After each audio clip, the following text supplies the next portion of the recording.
ইশরাক হোসেনকে মেয়র হিসেবে শপথ পড়ানোর দাবিতে টানা ষষ্ঠ দিনের মতো নগর ভবনের সামনে অবস্থান নিয়ে বিক্ষোভ করছেন তার সমর্থকরা।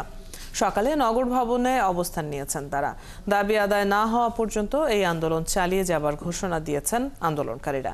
তাদের অভিযোগ, বিএনপির জনপ্রিয়তাকে হিংসা করেই নির্বাচন কমিশনের গেজেট প্রকাশের পরও ইশরাক হোসেনকে শপথ পড়ানো হচ্ছে না।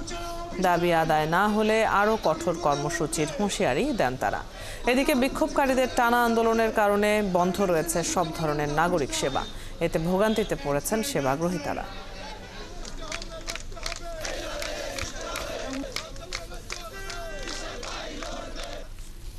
এই বিক্ষোভের আরো খবর জানাতে আমাদের সাথে যোগ দিচ্ছেন সহকর্মী মনির মিল্লাত। মনির, এই মুহূর্তে কি পরিস্থিতি দেখছেন সেখানে? বিক্ষোভকারীরা কি বলছেন? আজকে তাদের কি কি কর্মসূচি রয়েছে? দেখুন, গত কয়েকদিন ধরে আসলে বিক্ষোভটি চলছে এবং আমি নিজেও দুদিন এই বিক্ষোভ কাভার করেছি। তবে আজকে যেটা মনে হয়েছে যে ইশরাক হোসেনকে মেয়র হিসেবে দায়িত্ব দেবার দাবিতে সবচেয়ে বড় বিক্ষোভ কর্মসূচিটি আজকের দিনে হচ্ছে। কারণ সকাল 9টার পর থেকে আমরা দেখেছি যে ঢাকার বিভিন্ন জায়গা থেকে ইশরাক হোসেনের কর্মী সমর্থক যারা রয়েছেন তারা নগর ভবনের সামনে এসে জড়ো হন এবং সময়ের সাথে সাথে বিক্ষোভকারীদের সংখ্যা কিন্তু বাড়ছে। আপনি নিশ্চয়ই দেখতে পাচ্ছেন যে মিছিল নিয়ে লোকজন এই জায়গাতে জড়ো হচ্ছেন। মূলত ঢাকাবাসীর ব্যানারে এই আন্দোলনটি হচ্ছে, কিন্তু আজকের দিনে সকাল থেকে আমরা দেখছি যে ঢাকা মহানগর দক্ষিণ বিএনপির বিভিন্ন ওয়ার্ড এবং থানার বিএনপি, যুবদল, শ্রমিক দলের যারা নেতাকর্মী রয়েছেন তারা এখানে এসে আজকের এই বিক্ষোভে অংশগ্রহণ করছেন এবং তাদের যে দাবি, গত কয়েকদিন ধরে আসলে যে ইস্যুতে আন্দোলন চলছে যে ইশরাক হোসেনকে দ্রুত শপথ পড়িয়ে মেয়রের দায়িত্ব দেয়া, সেই দাবি আরও একবার আজকের এই বিক্ষোভ থেকে তারা তুলে ধরছেন।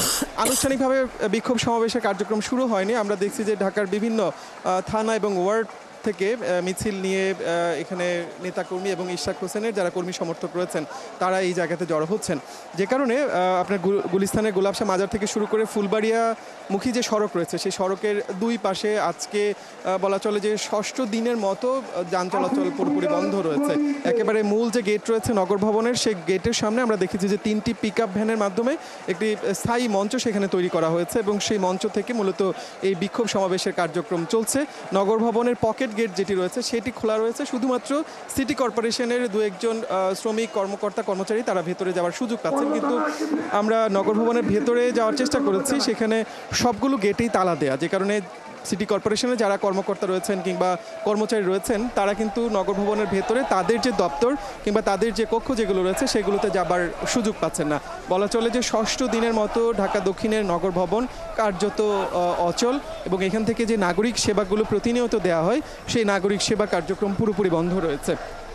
শুধুমাত্র যে এই নগর ভবন এই পরিস্থিতি এরকম সেরকমটি নয়, ঢাকা দক্ষিণের যে 10টি আঞ্চলিক কার্যালয় রয়েছে আমরা খবর পেয়েছি যে সেই সমস্ত কার্যালয়েও তালাবদ্ধ রয়েছে এবং সেখান থেকেও নাগরিক সেবা কার্যক্রম যেগুলো রয়েছে সেগুলো পুরোপুরি বন্ধ রয়েছে, যে কারণে সেবা গ্রহীতা যারা রয়েছেন, কারণ প্রতিনিয়ত এখানে জন্ম সনদ, মৃত্যু সনদ, ট্রেড লাইসেন্স সহ নানান ইস্যুতে নগরবাসী এখানে আসেন, নানা ধরনের সেবা এখান থেকে নিয়ে থাকেন, সেই কার্যক্রম কিন্তু পুরোপুরি বন্ধ রয়েছে, পুরোপুরি অচল হয়ে পড়েছে।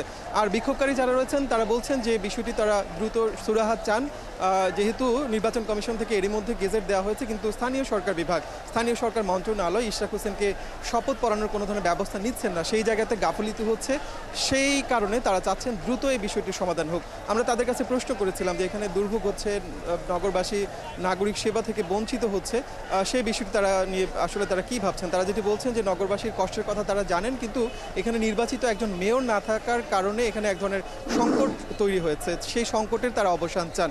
শুধুমাত্র এখানে ইশরাক হোসেনের কর্মী সমর্থক কিংবা বিএনপির বিভিন্ন অঙ্গ সহযোগী সংগঠনের নেতাকর্মীরাই নয়, নগর ভবনের সিটি কর্পোরেশনের যারা শ্রমিক কর্মচারী রয়েছেন তারাও এই আন্দোলনের সাথে একাত্মতা প্রকাশ করেছেন। আমরা মূল গেটে দেখছি এখানে বিক্ষোভ চলছে, তার পাশাপাশি নগর ভবনের ভেতরেও শ্রমিক কর্মকর্তা কর্মচারী যারা রয়েছেন। আপনি খবরাখবর রাখছেন এই বিষয়ে, আছেন সেখানে, নিশ্চয়ই এই বিক্ষোভকারীদের কর্মসূচির আরো আপডেট তথ্য আমরা পরবর্তী সংবাদে আপনার মাধ্যমে দর্শকদেরকে জানাতে পারবো।